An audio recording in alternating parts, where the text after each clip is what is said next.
Welcome to another quick tutorial with After Effects. Today I'm going to show you two quick ways of using a layer mask to create a clean effect like this.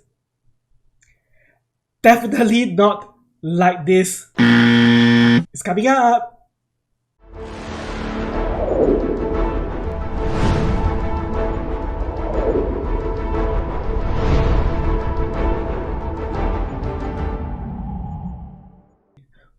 Well, there are a lot of ways, a lot of applications, a lot of opportunity to use the layer mask. So what is a layer mask? Obviously, a layer mask is a function which allows you to mask a layer according to what you need that to do. Like for instance, the most commonly applications of layer mask is, say you want to mask a layer of effect, say an effect like drizzle. So let's now use a CC drizzle as an example. So right click this and create a solid. Let's call this pattern. So go to effects and preset. So effects and preset. If you don't see effects and preset, hit up to window and select the effects and preset from here. Okay, let me drag out the CC drizzle and let's increase the pattern a bit. Okay, let's play this for a bit so that you know what this effect is. So this effect is basically, say, to simulate a rain drizzling on the floor, a pool of water, or anything. Okay, say I want to create a frame. So I want to create a frame with CC drizzle on it. So if you are a total beginner, right, you don't use either of these two methods, or you don't even know that these two methods actually exist. So what you do here is you create the pattern and you go right up, you take the pen tool, and you mask it and you play it. What the heck is this? What the heck is this? Unless this is the kind of effect that you want. If not, this cannot work. Let me tell you why it cannot work. Because you're applying the layer mask on a layer with the effect present. So what happens is the CC drizzle, which is the effect, actually affects the layer mask. So you don't want the effect to affect the layer mask. So you want the layer mask to be sitting outside the effect. So how do you do it? Let me undo this. So this is method 1. So method 1 is the most clear cut. What you do is you right click, you create a pre-comp. Okay, let's call it pattern comp and move all the attribute into a new composition. And from here, you create a shape. Voila, done. So this is method 1. Easy peasy. You can use a shape, or you can use a pen tool. You can create some complex shape.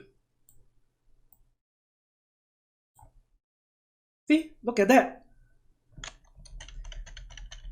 Now method 2.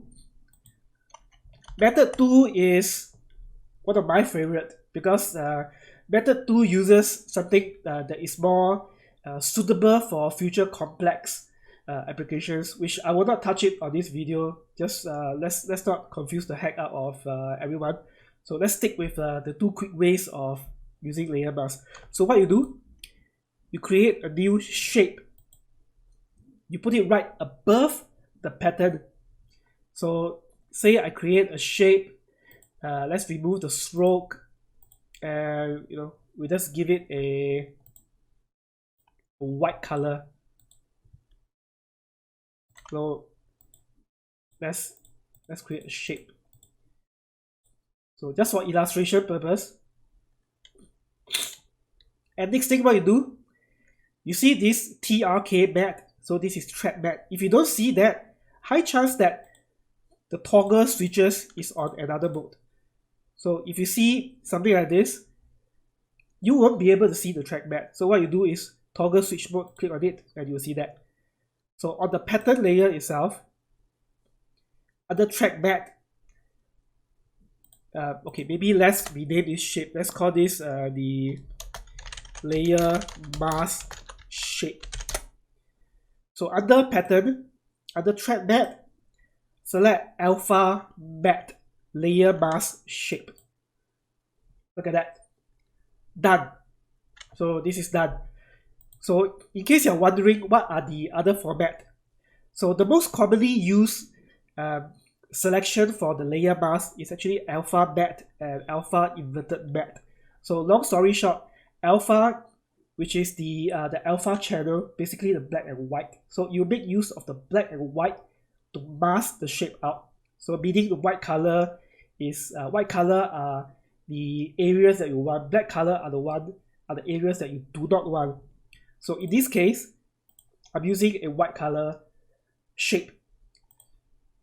So I want the alpha channel, the alpha mat. So meaning what is inside the shape itself will be selected. So what if I select the alpha inverted mat?